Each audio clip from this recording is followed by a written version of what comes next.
सुख करता दुख हरता वार्ता विघ्नाची। नमस्कार, योगिनी एस्ट्रो से मैं आचार्य आशुतोष आपका स्वागत करता हूं। आज हम हस्तरेखा में कुछ विशेष चित्र के बारे में आपको जानकारी देंगे। आपके सामने दो हस्तरेखा चित्र बने हुए हैं, जिसमें इस रेखा को मातृ रेखा या मस्तिष्क रेखा भी कहते हैं। इस रेखा को पितृ रेखा, दूसरी भाषा में जीवन रेखा भी कहा जाता है तथा इस रेखा को हृदय रेखा एवं जीवन रेखा भी कहा जाता है। ये पर्व कहलाते हैं जिनकी संख्या 12 होती है। यह बुध पर्वत होता है, यहाँ पर सूर्य पर्वत होता है, यहाँ शनि पर्वत, यहाँ पर बृहस्पति पर्वत तथा इस हिस्से में शुक्र पर्वत होता है। यहाँ पर मंगल प्रथम, मंगल द्वितीय तथा इस पर्वत को चंद्र पर्वत के नाम से जाना जाता है। मणिबंध रेखा इसे कहते हैं। सामान्य रूप से मणिबंध रेखाएं 3 पाई जाती हैं, कुछ हाथों में 4 भी पाई जाती हैं। मणिबंध रेखाओं में क्रॉस के निशान, वलय के निशान और तिरछे निशान भी पाए जाते हैं। इसी प्रकार स्त्रियों के हाथ में भी ठीक इसी प्रकार चिन्ह स्त्रियों के हाथ में भी पाए जाते हैं और पर्व भी स्त्रियों के हाथ में पाए जाते हैं। यहां पर कनिष्ठिका उंगली अर्थात छोटी उंगली के नीचे छोटी छोटी रेखाएं स्त्री अथवा पुरुष दोनों के हाथ में पाई जाती हैं। कुछ पुस्तकों में इसे विवाह का अर्थात जीवन साथी का संकेत बताया जाता है।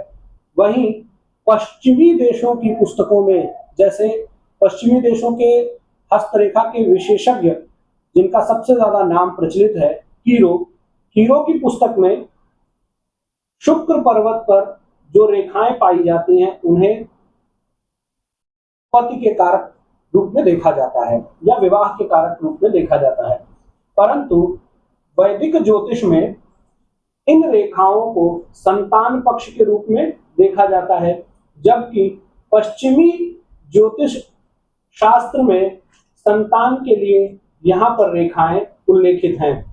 वैदिक ज्योतिष में यहाँ पर संतान के लिए तथा यहाँ पर भाई बहनों के लिए विचार करने योग्य जानकारी दी गई है तथा विवाह की जानकारी वैदिक ज्योतिष में यहाँ से दी गई है। इसके बाद इन रेखाओं के बाद अब हम यहाँ पर आपको थोड़ा विस्तार से बताते हैं। आपके हाथ में, सभी के हाथ में इसके अलावा अनेक कई रेखाएं छोटी बड़ी पाई जाती हैं। नीचे से ऊपर की तरफ कुछ रेखाएं इस प्रकार होती हैं, कुछ रेखाएं इस प्रकार होती हैं, कुछ रेखाएं इस प्रकार होती हैं। इस प्रकार नीचे से ऊपर की तरफ जाने वाली 10 प्रकार की रेखाओं को भाग्य रेखा कहा जाता है।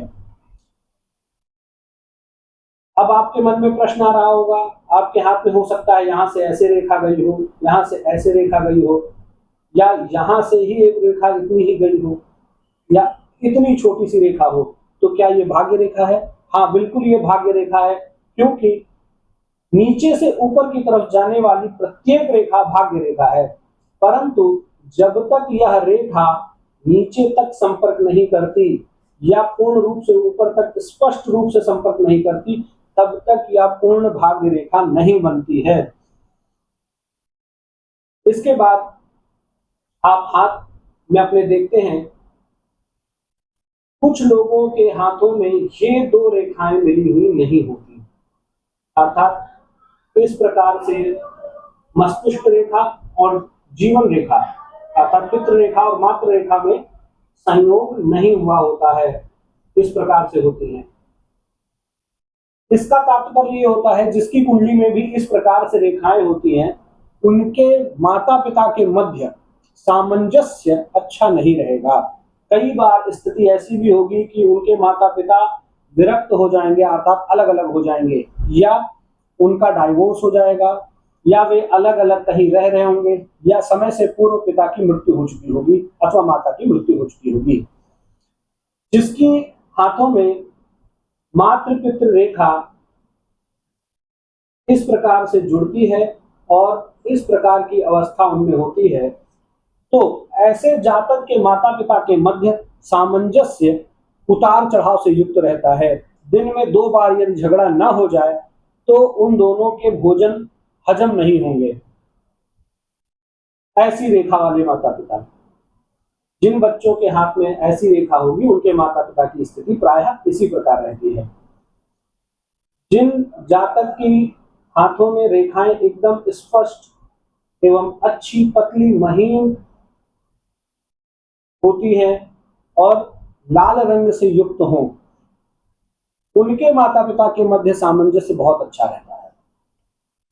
इसी प्रकार हाथ में जो सबसे उत्तम श्रेणी का हाथ कहा गया है वह गुलाबी रंग का हाथ और पतली रेखाएं सबसे उत्तम मानी गई हैं। जिस महिला अथवा पुरुष का हाथ कठोर होता है, बीच में सफेद धब्बे होते हैं और लाल रंग का हाथ होता है, तो ऐसे जातक को पेट से जुड़ी हुई परेशानी होती है। जिन जातकों का हाथ का रंग हल्का काला, लाल और सफेद से मिला हुआ होता है, उन जातकों को मस्तिष्क से जुड़ी हुई परेशानी, किसी न किसी प्रकार के नशे की आदत होती है। इसी प्रकार जिन स्त्रियों के हाथ कठोर होते हैं तथा रेखाएं मोटी होती हैं, तो जो भी रेखाएं मोटी होंगी उनका पूर्ण आनंद एवं पूर्ण फल उन्हें प्राप्त नहीं होता है। मणिबंध रेखा पर अगर क्रॉस का निशान पहली पंक्ति में है तो ऐसे जातक आस्थावान होते हैं। उनका अपने जिस धर्म में जन्म हुआ है, चाहे वो हिंदू धर्म में हो, बौद्ध धर्म में हो, मुस्लिम धर्म में हो, सिख अथवा ईसाई धर्म में हो, उनकी आस्था अपने धर्म के प्रति रहती है यदि क्रॉस का निशान पहली रेखा में है तो। यदि पहली रेखा में क्रॉस का निशान नहीं है तो ऐसे जातक प्रायः नास्तिक होते हैं। दूसरी रेखा में यदि क्रॉस का निशान है और पहली रेखा में क्रॉस का निशान नहीं है तो ऐसे जातक अवसरवादी होते हैं तथा धन के लिए वे किसी भी हद तक जा सकते हैं। दूसरी रेखा में यदि वलय का निशान हो और पहली रेखा में क्रॉस का निशान हो तो ऐसी स्थिति के जातक, मतलब जिनके हाथ में ऐसी स्थिति होगी, वे लोग बहुत ही आशावादी होंगे और अपने काम को करने में उनको बहुत आनंद आएगा तथा वे चाहते हैं कि उन्हें हर जगह मान सम्मान और प्रतिष्ठा प्राप्त हो। यदि उन्हें समाज में मान सम्मान प्रतिष्ठा प्राप्त नहीं होती है तो वो उस स्थान से दूर जाना पसंद करते हैं।